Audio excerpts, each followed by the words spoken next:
En este vídeo vamos a ver el origen del sistema solar y la teoría de los planetesimales. ¿Cuándo se considera que es el inicio, ¿vale?, del sistema solar? ¿Vale? Se origina hace aproximadamente unos 4.600 millones de años. ¿Vale?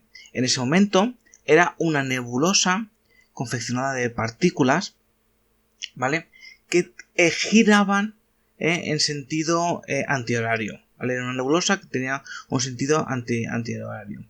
Y hace aproximadamente unos 4.700 millones de años sufre un proceso de colapso gravitacional. El colapso gravitacional no es ni más ni menos que las partículas ocurre como cuando coges una botella y aspiras, que se introduce hacia adentro por la presión que se genera. Pues ocurre algo muy parecido en el colapso gravitacional.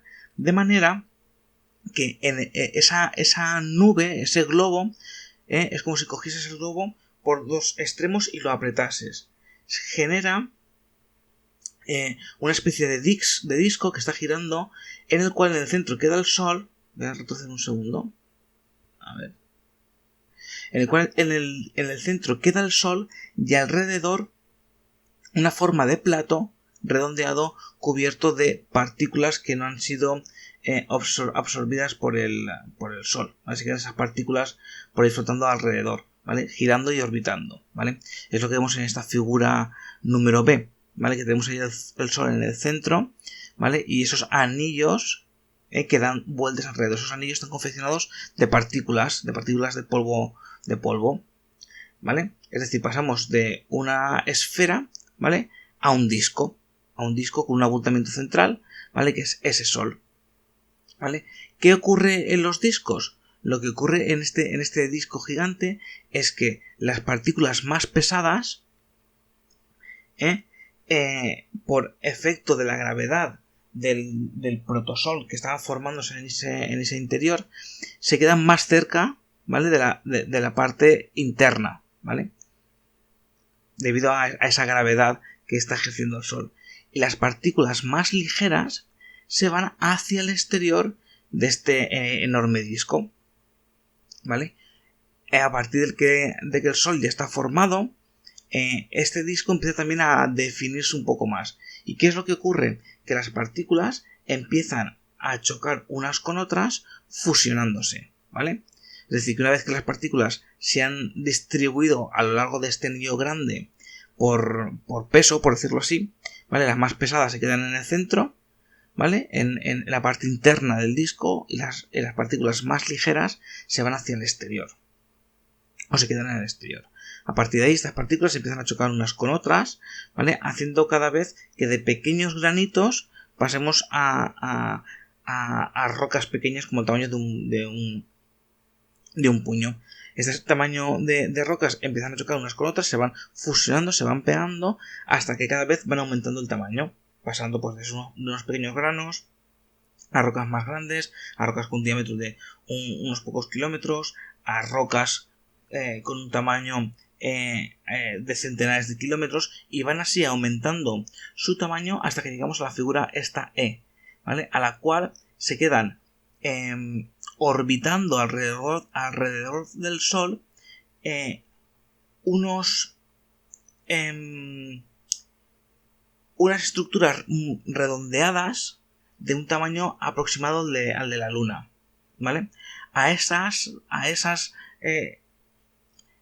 figuras se les llama planetesimales, ¿vale? Son como planetas, pero muy pequeños, ¿vale?, del tamaño de la Luna o del tamaño de Ceres, ¿vale? Y se llaman planetesimales, ¿vale? Como vemos aquí, a ver, en esta imagen, ¿ves? En esta primera imagen se ve el Sol y un montón de anillos llenos de esas partículas. Poco a poco esas partículas van haciéndose más grandes hasta que llegan a alcanzar ese tamaño aproximado de la Luna o del tamaño de Ceres, ¿vale? A partir de ese punto se llaman planetesimales, ¿vale?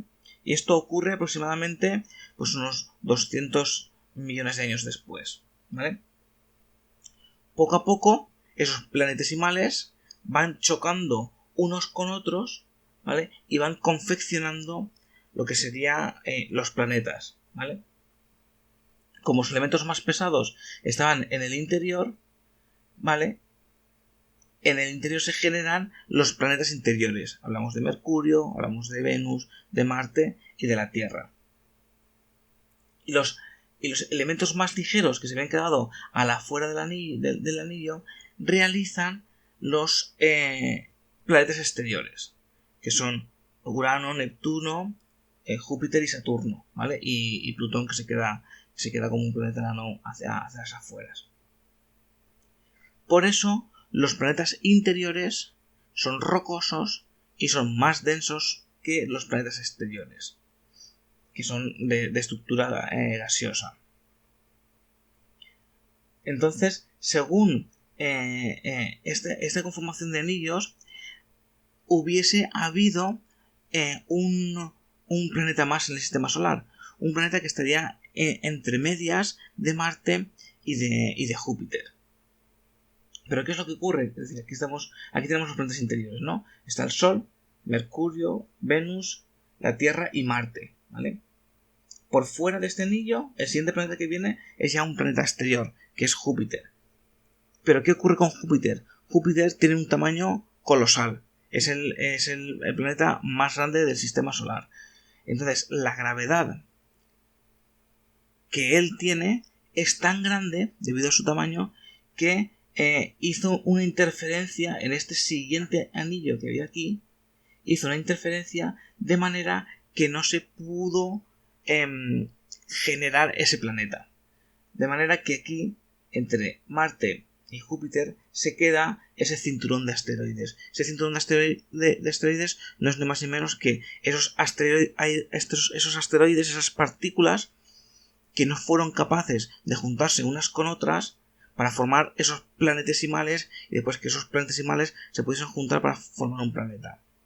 De hecho, ahí queda ese recuerdo, que es un planeta nano que se llama Ceres, de un tamaño similar a lo que eran los planetesimales, ¿vale?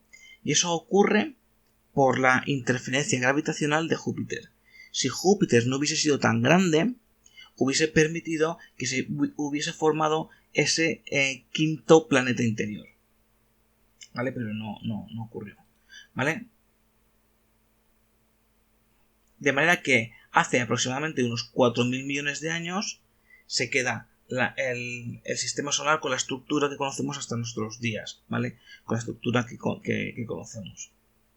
Y por eso todos los planetas están situados en el mismo plano. ¿Por qué? Porque provienen de ese disco que colapsó, ¿vale? Los planetesimales, ¿vale? Esto es una imagen, una recreación de cómo tuvo que ser esos inicios del sistema solar, teniendo el Sol en el centro, esos anillos de partículas, y cómo las partículas van chocando unas con otras, van fusionándose, partículas que al principio eran pequeñas, pero que conforme van creciendo de tamaño, alcanzan tamaños grandes hasta llegar, pues eso, hasta llegar hasta ser como una luna, ¿vale? Y aquí tenemos otra recreación de cómo era esa fusión de los diferentes planetesimales. ¿Qué ocurría? Que cuando teníamos un planetesimal que chocaba contra otro, eso liberaba tanta energía que realmente se fundían, ¿vale? Entonces, ¿cómo era el aspecto de la Tierra hace esos 4.500, entre 4.500 millones de años y 4.000 millones de años? Pues tenía este aspecto de aquí.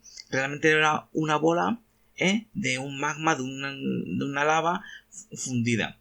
¿Por qué era así? Porque cada poco tiempo recibía el impacto de un planetesimal. Cuando estaba empezando a enfriarse y a solidificarse formando una corteza, llegaba otro planetesimal, chocaba, y al chocar volvía todo el planeta a fundirse y a recolocarse, por decirlo así, ¿vale? Como resultado aumentaba de tamaño.